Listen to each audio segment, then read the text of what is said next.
എല്ലാവരെയും സ്വാഗതം ചെയ്തുകൊണ്ട് ഇന്നത്തെ വീഡിയോ ഒരു ഒറ്റമൂലി ഹെയർ ഓയിലാണ്. അതായത് ഇത് വളരെ വ്യത്യസ്തമായ രീതിയിലാണ് ഞാൻ ഇന്നിവിടെ എണ്ണ റെഡിയാക്കുന്നത്. എല്ലാവരും എണ്ണ റെഡിയാക്കുന്നുണ്ട്. ആ കൂട്ടത്തിൽ ഞാൻ റെഡിയാക്കുന്നതും കൂടെ നമുക്കൊന്ന് കണ്ടു നോക്കാം. അതായത് എണ്ണ കാച്ചുമ്പോൾ ഞാൻ ഒറ്റയടിക്കല്ല എണ്ണ കാച്ചുന്നത്. അത് വ്യത്യസ്തമായിട്ടുള്ള സമയത്ത് പല പല സാധനങ്ങൾ ചേർക്കുക.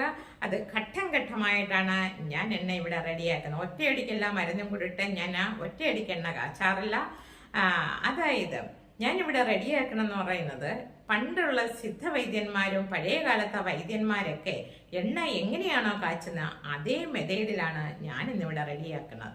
അപ്പോൾ ചോദിക്കും, അത് ഞാൻ എങ്ങനെ റെഡിയാക്കുന്നത്, സിദ്ധവൈദ്യന്മാരെ കണ്ടിട്ടുണ്ടോ എന്ന്.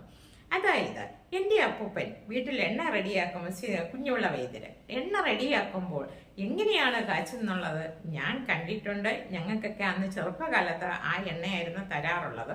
കാച്ചി കൊടുക്കുന്നതുമൊക്കെ ഞാൻ കണ്ടിട്ടുണ്ട്. ആ മെത്തേഡിലാണ്, ആ രീതിയിലാണ് ഞാൻ എണ്ണ ഇന്നിവിടെ റെഡിയാക്കുന്നത്. ഒറ്റയടിക്ക് നമ്മൾ 500 ഗ്രാം എണ്ണയൊന്നും എടുത്ത് കാച്ചേണ്ട കാര്യമില്ല. 100 ഗ്രാം എണ്ണയെടുക്കുക. അതിന് പിഞ്ച് പിഞ്ച് സാധനങ്ങൾ മാത്രം ചേർത്തിട്ട് നമ്മൾ എണ്ണ കാച്ചുക. അത് പറയാനുള്ള കാരണം, നമ്മൾ ഷോപ്പിൽ നിന്ന് എണ്ണ വാങ്ങിക്കുമ്പോഴോ അല്ല നമ്മൾ വീട്ടിൽ റെഡിയാക്കുമ്പോഴോ ഉള്ള സാധനം എല്ലാം കൂടിയിട്ട് നമ്മൾ എണ്ണ കാച്ചും. അപ്പോൾ അത് നമ്മൾ ഇന്നലെ വരെയും നമ്മൾ ഏത് എണ്ണയാണ് ഉപയോഗിച്ചുകൊണ്ടിരുന്നത്, ജനിച്ച കാലം തൊട്ട് നമ്മൾ ഒരേ രീതിയിലുള്ള എണ്ണയായിരിക്കും നമ്മൾ ഹെയറിൽ അപ്ലൈ ചെയ്തുകൊണ്ടിരിക്കുന്നത്. പെട്ടെന്ന് ഇന്നലെ വരെ നമ്മുടെ ഹെയറിൽ അപ്ലൈ ചെയ്ത ആ എണ്ണ മാറ്റിയിട്ട് പെട്ടെന്ന് നമ്മൾ ഷോപ്പിൽ നിന്നോ നമ്മൾ വേറൊരു എണ്ണ നമ്മൾ റെഡിയാക്കിയ തലയിൽ ഹെയറിൽ അപ്ലൈ ചെയ്യുമ്പോൾ അത് നമുക്ക് ദോഷമായിട്ടാണ് സംഭവിക്കുന്നത്. എല്ലാവരും പറയാറില്ലേ, മാർക്കറ്റിൽ നിന്ന് സാധനം നമ്മൾ എണ്ണ വാങ്ങിച്ച് ഹെയറിൽ അപ്ലൈ ചെയ്യുമ്പോൾ നമ്മുടെ മുടി മൊത്തം പൊഴിഞ്ഞു പോയി അതെനിക്ക് പിടിച്ചില്ല എന്ന് പറയാം. അതെന്തുകൊണ്ടാണ്?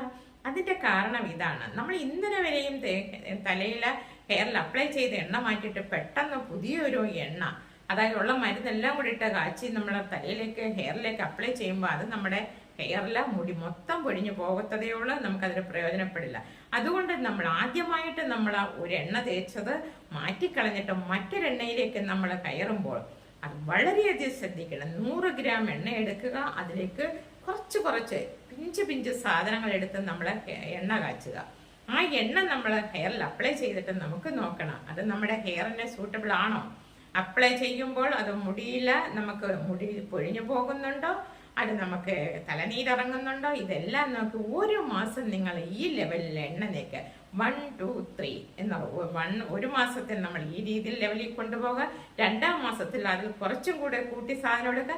3ാം മാസത്തിൽ പറയുന്ന പോലെ നമുക്ക് കറക്റ്റ് അളവിലേക്ക് ഇത്ര എണ്ണയ്ക്ക് ഇത്ര സാധനം എന്നുള്ള ലെവലിലേക്ക് കൊണ്ടുപോവുക. അത് തേക്കുമ്പോഴും ഹെയറിൽ അപ്ലൈ ചെയ്യുമ്പോഴും നമ്മൾ ശ്രദ്ധിക്കേണ്ടതായിട്ടുള്ളൊരു കാര്യമുണ്ട്.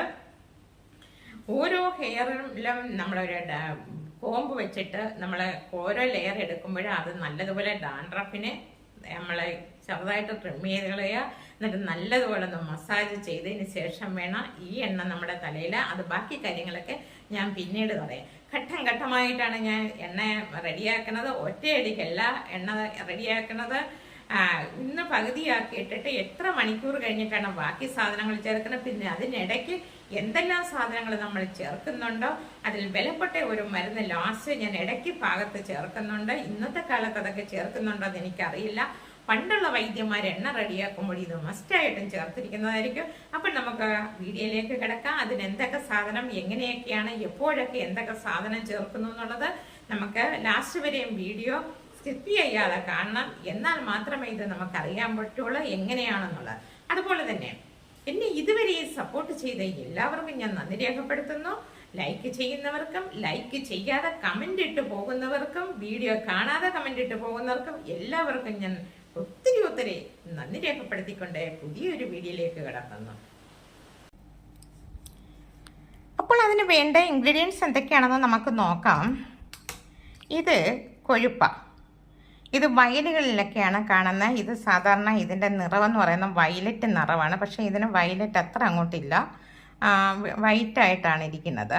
ഇതിൻ്റെ പൂവെന്ന് പറയുന്ന അതായത് വൈറ്റ് കുഞ്ഞു ഫ്ലവറാണ് ഇതിൻ്റെത്. വൈറ്റ് കളറിലെ കുഞ്ഞു പൂവാണ്. കയ്യൊന്നിയുടെ വേറൊരു രീതിയിലാണ്.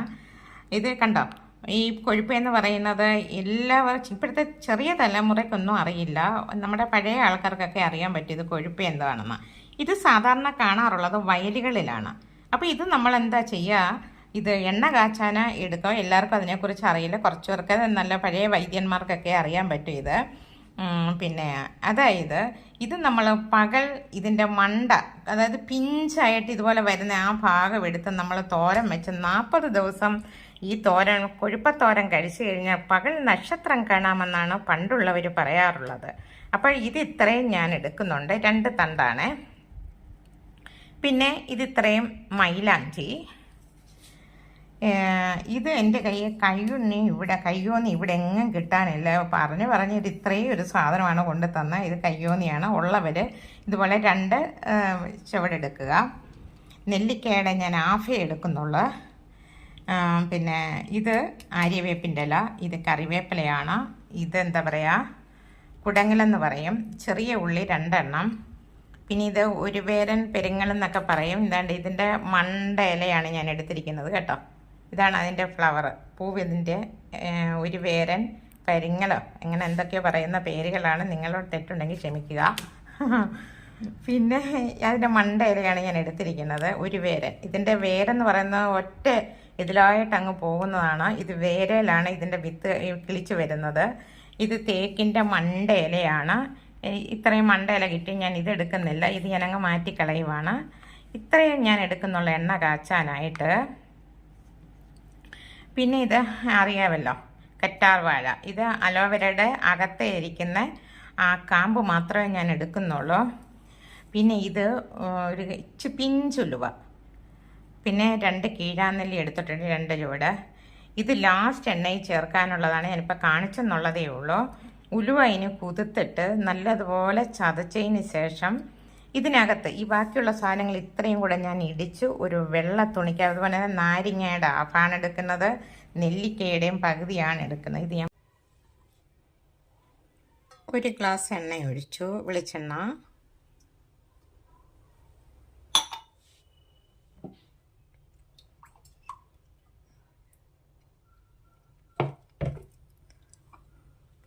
രണ്ട് ഗ്ലാസ് വെളിച്ചെണ്ണ ഒഴിച്ചു. ഇനി അതിനകത്തേക്ക് നമ്മൾ ഇത് കണ്ടല്ലോ, കാസ്റ്റർ ഓയിലാണ്, ആവണക്കെണ്ണ 100 ഗ്രാമാണ്. അതുകൂടെ ഒഴിക്കുകയാണ്.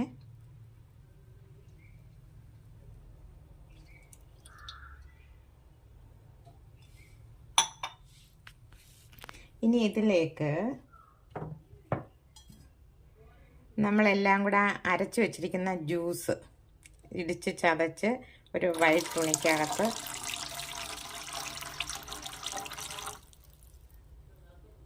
നമ്മൾ അരിച്ചെടുത്തത്.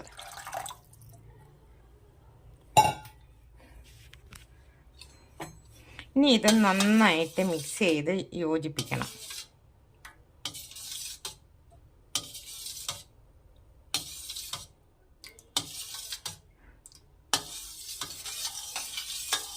അതിനുശേഷമേ ഞാൻ അടുപ്പ് കത്തിക്കുന്നുള്ളേ. ഇത് നന്നായിട്ട് മിക്സ് ആവണം. നല്ലതുപോലെ ഇതെല്ലാം കൂടെ ഒന്ന് യോജിപ്പിച്ചതിന് ശേഷം നമ്മൾ ഇതിനകത്ത് അടുപ്പിലേക്ക് ഞാൻ തീ കൊടുക്കുകയുള്ളേ.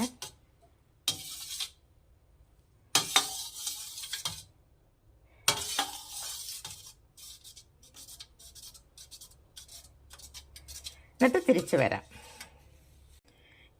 ഹാഫ് ചെറുനാരങ്ങയാണ്, ലെമൺ ജ്യൂസ് ഞാൻ ഹാഫാണ് എടുത്തിരിക്കുന്നത്. പക്ഷെ അതിൻ്റെ വീഡിയോ എടുക്കാൻ പറ്റിയില്ല, അപ്പോഴത്തേക്ക് അത് വീഡിയോ ആയില്ലായിരുന്നു.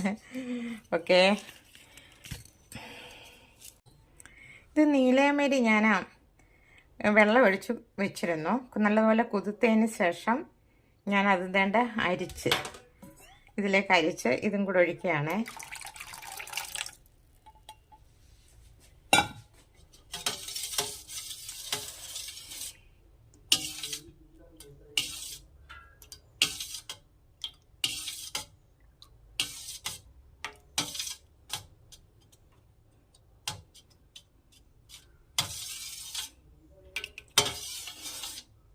ഇനി അടുപ്പ് കത്തിച്ച് തിരിച്ചു വരാം. ഓക്കെ, എണ്ണ എങ്ങനെ തിളച്ചു മറിയുന്നു. ഇനി ഞാൻ ഫ്ലെയിം കുറച്ച് വെച്ചിരിക്കുകയാണ്, ചെറിയ ഫ്ലെയിമിലാണ് വെച്ചിരിക്കുന്നത്. ഇങ്ങനെ നമ്മുടെ എണ്ണ ഇങ്ങനെ ഒരു നല്ലതുപോലെ തിളച്ചുകൊണ്ടിരിക്കുകയായിരുന്നു. അപ്പം ഞാൻ ഫ്ലെയിം കുറച്ച് വെച്ചു. നല്ലതുപോലെ ഇങ്ങനെ സൈഡെല്ലാം ഇളക്കി കൊടുക്കണം. സൈഡിലൊക്കെ ഇങ്ങനെ പോയിരിക്കും.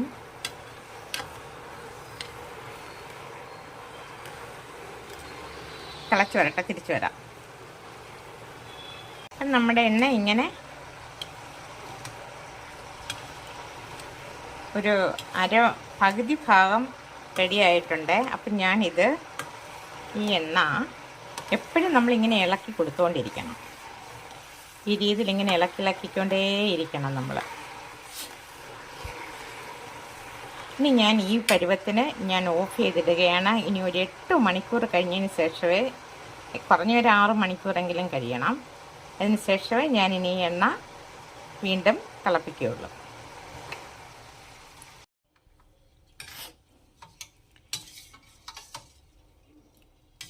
ഗ്യാസ് ഓഫ് ചെയ്തപ്പോൾ എണ്ണ ദണ്ട് ഈ രീതിയിലാണ് കിടക്കുന്നത്. ഓക്കെ, ഇനി ഞാനിത് ഒരു 8 മണിക്കൂർ കഴിഞ്ഞതിന് ശേഷം ഇനി ഞാൻ എണ്ണ ഇത് ബാക്കിയുള്ള സാധനങ്ങളെല്ലാം കൂടെ മിക്സ് ചെയ്ത് വീണ്ടും ഞാനിത് തിളപ്പിക്കത്തുള്ളൂ. എണ്ണ നല്ലതുപോലെ തെളിഞ്ഞ് വരണം. ഇനി ഇതിൻ്റെ കൂടെ വേറെ സാധനങ്ങളൊക്കെ ചേർക്കാനുണ്ട്. ആ സാധനങ്ങളെല്ലാം ഞാൻ കുറഞ്ഞൊരു 6 മണിക്കൂറെങ്കിലും കഴിയാതെ ഞാൻ അതിനകത്തേക്ക് മിക്സ് ചെയ്യത്തില്ല. അത് നമുക്ക് മണം വരാനും അതിനകത്തുള്ള കുറേ സാധനങ്ങളുണ്ട്. ആ സാധനങ്ങളെല്ലാം കൂടെ ഒരു മിക്സ് ചെയ്യണം. എന്നിട്ട് തിരിച്ചു വരാം. ഓക്കെ, അപ്പം അങ്ങനെ 8 മണിക്കൂർ കഴിഞ്ഞിട്ട് ഞാനിപ്പം രണ്ടാമത് വെളിച്ചെണ്ണ ചൂടാക്കി തിളച്ച് വരുന്നുണ്ട്. അതിലേക്ക് ഞാനിനി അഞ്ജനക്കല്ലിടുകയാണ്.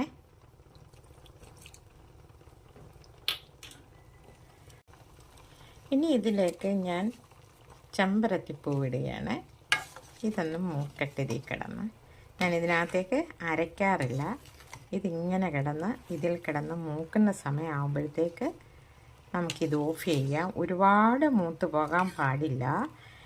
ഇത് എണ്ണ മൂത്ത് പോയാൽ അത് ദോഷം ചെയ്യും. എണ്ണ മൂക്കുന്നതിനൊരു പരുവ് കൊണ്ട് ആ ഒരു കറക്റ്റ് പരുവത്തിനെ എടുക്കാവുള്ളൂ. എണ്ണ ഒരുപാട് ഓവറായിട്ട് മൂത്ത് പോയാൽ മുടി ഊരിപ്പോകും. ആ എണ്ണയ്ക്ക് യാതൊരു ഗുണവും കാണത്തില്ല. അപ്പം നമുക്ക് കണ്ടല്ലോ, കറക്റ്റ് 1/2 മണിക്കൂറായി ഞാൻ ഈ ചെമ്പരത്തിപ്പൂ ഇതിലേക്ക് ഇട്ടിട്ട്. കണ്ടല്ലോ. അപ്പം ഇനി ഞാൻ ചെയ്യാൻ പോകുന്നത്, ഇത് ഞാനിങ്ങെടുക്കുകയാണ്. ഇങ്ങനെ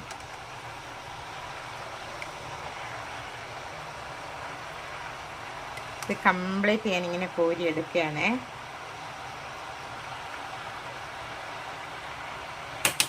ഇത് നമുക്ക് ദേഹത്ത് തേക്കാം.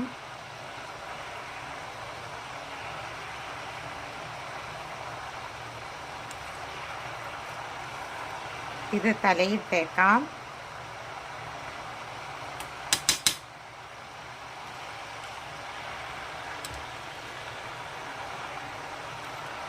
ഞാനിത് കംപ്ലീറ്റ് കോരിയെടുത്ത് ഫ്ലെയിം ഓഫ് ചെയ്യുകയാണ്. ഇനി ഇതിലേക്ക് ഇതിനകത്ത് പച്ചക്കർപ്പൂരമാണ് ഞാനിത് അഞ്ജനക്കല്ലിനകത്ത് ഇട്ടതുകൊണ്ട് കറുത്തിരിക്കുന്നത്. ഈ പച്ചക്കർപ്പൂരം ഞാൻ ഇതിലാക്കിയിടും, ഒരു നുള്ള്.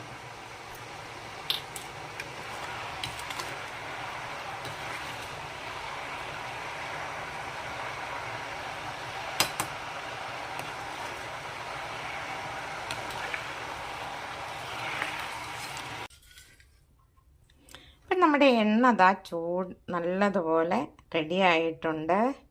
ഇനി ഇതിനകത്ത് സുഗന്ധം മിക്സ് ചെയ്യണം. അത് എണ്ണ നല്ലതുപോലെ, വെളിച്ചെണ്ണ നല്ലതുപോലെ തണുക്കണം. തണുത്തതിന് ശേഷമേ പാടുള്ളൂ. നമ്മുടെ കൈ തൊട്ടാൽ പറ്റുന്ന ആ ചൂട് സമയത്ത് വേണം നമ്മൾ ആ സുഗന്ധം ചേർക്കാൻ. ഇതാണ് വെരികിൻ പുഴുവെന്ന് പറയും. ഇതൊരു ക്രീം പോലത്തെ സാധനമാണ്. ഇത് വെരിയിൽ നിന്ന് അതിൻ്റെ സ്കിന്നിൽ നിന്ന് ഒരു കുഴലിനകത്തുനിന്ന് നമ്മൾ വടിച്ചെടുക്കുന്ന ഒരു ക്രീം പോലത്തെ സാധനമാണ്. ഇത് നമ്മൾ സ്വർണം, പണവട, ഗ്രാം എന്ന് ഇത്ര ഗ്രാം എന്ന് പറഞ്ഞ തൂക്കത്തിൽ അതുപോലെ വാങ്ങിച്ചതാണ്. ഈ ബോട്ടിലിനകത്ത് ഇതിനകത്താണ് പൊതിഞ്ഞ് നമുക്ക് തരുന്നത്, തൂക്കി തരുന്നത്. അപ്പം ഈ സാധനം ഇനി നല്ലതുപോലെ നമുക്ക് ഇതിനകത്ത് എണ്ണയ്ക്കകത്ത് യോജിപ്പിക്കണം. അപ്പം നമുക്കത് കാണാം. ചെറു ചൂടോട് അത് നല്ലതുപോലെ എണ്ണയിലിട്ട് ഒരു ശകലം എണ്ണയെടുത്ത് അതിനകത്ത് യോജിപ്പിച്ച് അതിലേക്ക് നമ്മൾ മിക്സ് ചെയ്ത് ചേർക്കണം. ഈ കവറിലോട്ട് നമ്മൾ ഇത് ചെറിയൊരു ഓയിൽ പോലെ ഇരിക്കുന്ന സാധനമാണ്. ഇതിലേക്ക് നമ്മൾ ചെറു ചൂടോടെ നമ്മൾ ഒഴിക്കുമ്പോൾ അത് നല്ലതുപോലെ വെണ്ണ ഉരുകി വരുന്ന പോലെ അത് വന്നിട്ടുണ്ട്. ചെറിയ തീയിലാണ്. അപ്പം ഇതിന് നല്ലതുപോലെ ഒന്ന് മിക്സ് ചെയ്യട്ടെ. മിക്സ് ചെയ്ത് നല്ലതുപോലെ തണുത്തതിന് ശേഷം നമുക്കൊരു ബോട്ടിലേക്ക് മാറ്റാം. ഇപ്പം നമ്മുടെ എണ്ണയെല്ലാം റെഡിയാക്കി വെച്ചിട്ടുണ്ട്. ഞാൻ ഇതുപോലെ ഒരു തുണി വെച്ച് അരിച്ചെടുത്തിട്ടുണ്ട്. ഇത്രയും എണ്ണയുണ്ട്. അപ്പം നമ്മൾ ആദ്യമായിട്ട് നമ്മുടെ ഹെയറിൽ എണ്ണ അപ്ലൈ ചെയ്യുന്നതിന് മുമ്പ് 2 കാര്യങ്ങൾ ശ്രദ്ധിക്കണം. പിന്നെ നമ്മൾ ഈ ഇതുപോലത്തെ ഒരു കോമ്പ് എടുത്തിട്ട് നമ്മുടെ ഈ ഹെയർ നന്നായിട്ടൊന്ന് നല്ല രീതിയിൽ മൊത്തം ഇങ്ങനെ കോമ്പ് വെച്ച് നന്നായിട്ട് ഇങ്ങനെ മസാജ് ചെയ്യണം ചുരണ്ടിയിട്ട്. അതെന്തിനാന്ന് വെച്ചാൽ ഡാൻഡ്രഫിനെ ഇളക്കുക. ഡാൻഡ്രഫിനെ നന്നായിട്ട് ഇളക്കിയതിന് ശേഷം നമ്മുടെ ഹെയർ നല്ല സോഫ്റ്റ് ആയിട്ട് മസാജ് ചെയ്യുക. നമുക്ക് ബോഡി പെയിൻ ഒക്കെ ഉണ്ടാകുമ്പോഴത്തേക്ക് നമ്മളെല്ലാവരും പറയാറില്ല, ഒന്ന് തടകിത്താ, എനിക്ക് കാല് നന്നായിട്ട് വേദനിക്കുന്നു, അല്ലെ നമ്മുടെ കൈ നന്നായിട്ട് വേദനിക്കുന്ന തടകെന്ന് പറയാം. അപ്പൊ നമ്മൾ പെട്ടെന്ന് ഇങ്ങനെ സ്പീഡിൽ തടകുമ്പോൾ നമുക്കൊരു സുഖം കിട്ടില്ല. അപ്പൊ നമ്മൾ വളരെ സോഫ്റ്റ് ആയിട്ട് നമ്മളിങ്ങനെ പയ്യെ ഇങ്ങനെ തടകുമ്പോൾ എന്ത് സുഖമായിരിക്കും. അപ്പൊ നമുക്ക് ഉറക്കം വരത്തില്ല. എന്ന് പറഞ്ഞതുപോലെ നമ്മുടെ ഈ ഹെയറില്ല നന്നായിട്ട് കൈയുടെ ഈ തുമ്പ് വെച്ചിട്ട് നന്നായിട്ട് ഇങ്ങനെ മസാജ് ചെയ്ത് കൊടുക്കുമ്പോൾ നമുക്ക് തനിയെ ഉറക്കം വരും. തലയ്ക്ക് നല്ലൊരു സുഖം കിട്ടും. അപ്പൊ ആ ഹെയറിനൊക്കെ നല്ലൊരു ഹെയറിന്റെ റൂട്ട് ആ സ്കാൾപ്പിലൊക്കെ നല്ലൊരു ഇളക്കം ഇങ്ങനെ തട്ട് നല്ലൊരു സുഖം, ഒരു സന്തോഷം ആ ഹെയറിന് തന്നെ കിട്ടും. നമ്മൾ മുടിയെ എത്രത്തോളം സ്നേഹിക്കുന്നോ അതനുസരിച്ചാണ് നമ്മുടെ മുടിയും വളരുന്നത്. അപ്പം നമ്മൾ വളരെ സോഫ്റ്റ് ആയിട്ട് അതിനുവേണ്ടി സ്നേഹിച്ചൊന്ന് തലോടി മൊത്തം റൗണ്ട് ചെയ്തതിന് ശേഷം ഒരു ചെറിയ ഒരു ബൗളിനകത്ത് കുറച്ച് 1 സ്പൂൺ എണ്ണയോ 2 സ്പൂൺ എണ്ണ എടുക്കുക, കൂടുതൽ എടുക്കരുത്. അത് നമ്മുടെ ഹെയർ എത്രത്തോളം ഉണ്ട് അതനുസരിച്ചിട്ട് എണ്ണ എടുക്കാവുള്ളൂ. ഒരു ചെറിയ ഒരു ബൗളിനകത്ത് 1 സ്പൂണിന്റെ ആവശ്യമുള്ള, അതായത് നിങ്ങൾക്ക് അറിയത്തുള്ള എത്രത്തോളം മുടി ഉണ്ടെന്നുള്ളത് ആ ഹെയറിന്റെ അനുസരിച്ചിട്ട് കുറച്ച് മുടിയുള്ളെങ്കിൽ 1 സ്പൂൺ എണ്ണ മതി. കൂടുതലുണ്ടെങ്കിൽ അതനുസരിച്ച് എടുത്തിട്ട് ഒരു കോട്ടൺ എടുക്കുക. ആ കോട്ടൺ എടുത്തിട്ട് ആ എണ്ണയ്ക്കകത്ത് മൊത്തം മുക്കരുത്, ഒരു ശകലം ഒന്ന് മുക്കിയിട്ട് ഓരോ വകുപ്പ് എടുക്കുക. മുടിയുടെ ഓരോ ലെയറായിട്ട് എടുത്തിട്ട് ചെറിയ രീതിയിൽ മസാജ് ചെയ്ത് അങ്ങനെ ഫുൾ മസാജ് ചെയ്യണം. മസാജ് ചെയ്തിട്ട് വീണ്ടും ഒന്നും കൂടെ ഒന്ന് മസാജ് ചെയ്ത് കൊടുക്കണം. എണ്ണയും റൗണ്ട് ചെയ്ത് എല്ലായിടവും മസാജ് ചെയ്ത് കംപ്ലീറ്റ് മുടിയലല്ല പുരട്ടേണ്ടത്. മുടിയുടെ ഹെയറിന്റെ ടൂട്ടി ആ സ്കാൾപ്പിലാണ് നമ്മൾ എണ്ണ പരട്ടി കൊടുക്കണം. മുടിയെ പരട്ടുകയേ വേണ്ട, മുടിയിൽ ആവശ്യമുള്ള എണ്ണ തേക്കുകയേ വേണ്ട. ഈ എണ്ണ രാത്രി കിടക്കാൻ നേരം നമുക്ക് നല്ലതുപോലെ പുരട്ടി നമ്മൾ അപ്ലൈ ചെയ്തിട്ട് കിടന്നുറങ്ങാം. നേരം വെളുക്കുമ്പോൾ കുളിക്കുകയും ചെയ്യാം. ആദ്യമേ കുറച്ച് എണ്ണ തേക്കുക. ഒരുപാട് എണ്ണ മുടിയിലൊന്നും പുരട്ടേണ്ട ആവശ്യമേ ഇല്ല, കുറച്ചെണ്ണ മതി. അത് നമുക്ക് അപ്ലൈ ചെയ്ത് കിടന്നുറങ്ങാം. അതിന്റെ സമയമുള്ളതുപോലെ രാവിലെ എണ്ണ തേക്കാം. ഇതാകുമ്പോൾ കുളിക്കേണ്ട കാര്യമില്ല. ഇതിങ്ങനെ എണ്ണ തേച്ച് നമുക്ക് കിടന്നുറങ്ങുകയും ചെയ്യും. യാതൊരുവിധ കുഴപ്പമില്ല. ഞാൻ ഗ്യാരണ്ടിയാണ്, 100% നിങ്ങളുടെ മുടി ഉരത്തില്ല. മുടി നല്ലത് കരുത്തോടു കൂടി വളരുന്നതായിരിക്കും. ഡാൻഡ്രഫും ഉണ്ടാവില്ല. ഈ രീതിയിൽ നിങ്ങൾ ചെയ്തു പോയി കഴിഞ്ഞാൽ പിന്നെ നമ്മളെ മുടി ഊരുക എന്ന് പറഞ്ഞാൽ പല്ലകലമുള്ള ചീപ്പ് വെച്ച് തന്നെ നമ്മുടെ ഈ വെട്ടി വളരെ അങ്ങോട്ട് വലിച്ച് ഇങ്ങനെ അങ്ങോട്ട് ചീവ് അങ്ങനെ ചെയ്യരുത്. വളരെ സോഫ്റ്റ് ആയിട്ട് നമ്മുടെ മുടി ചീകിയെടുക്കുക. അങ്ങനെ നിങ്ങൾ ചെയ്ത് കഴിയുമ്പോഴത്തേക്ക് മുടി നന്നായിട്ട് വളരുകയും ചെയ്യും. അതായത് ഒരു ചെടി തന്നെ നമ്മൾ കൊണ്ടുവന്ന് വെക്കുമ്പോൾ ആ ചെവിടൊക്കെ ഒന്ന് ഇളക്കി കൊടുത്തിട്ടും വളം ഇടുമ്പോഴത്തെ അതിന്റെ റൂട്ടുകളെല്ലാം നല്ല രീതിയിൽ വേരുകളെല്ലാം ഓടി നല്ല കരുത്തോടു കൂടി ചെടി വളരും. എന്ന് പറഞ്ഞതുപോലെ നമ്മുടെ മുടിയും നല്ല രീതിയിൽ വളർന്നു വരുന്നതായിരിക്കും. ഈ രീതിയിൽ നിങ്ങൾ ചെയ്യണം. ആദ്യം ഒറ്റയടിക്കുള്ള മരുന്നെല്ലാം കൂടിയിട്ട് എണ്ണ പ്രത്യേകം ശ്രദ്ധിക്കണം. എണ്ണ കാച്ചരുത്. ലൈറ്റായിട്ട് സാധനങ്ങളിട്ട് ചെറിയ രീതിയിൽ എണ്ണ തേച്ചു 1 മാസം 2 മാസം 3-ാം മാസം അപ്പോഴാണ് നമ്മൾ കറക്റ്റ് ആയിട്ടുള്ള മരുന്നുകളെല്ലാം കൂടിയിട്ട് എണ്ണ തേക്കേണ്ടത്. അപ്പൊ എല്ലാവർക്കും ഇഷ്ടപ്പെട്ടു എന്ന് കാണുന്നു. എല്ലാവർക്കും ഇഷ്ടപ്പെട്ടിട്ടുണ്ടെങ്കിൽ സപ്പോർട്ട് ചെയ്യുക. നന്ദി, നമസ്കാരം. ഇനി ഞാൻ പുതിയൊരു വീഡിയോ ആയിട്ട് നിങ്ങളുടെ മുന്നിലെത്തുന്നതായിരിക്കും.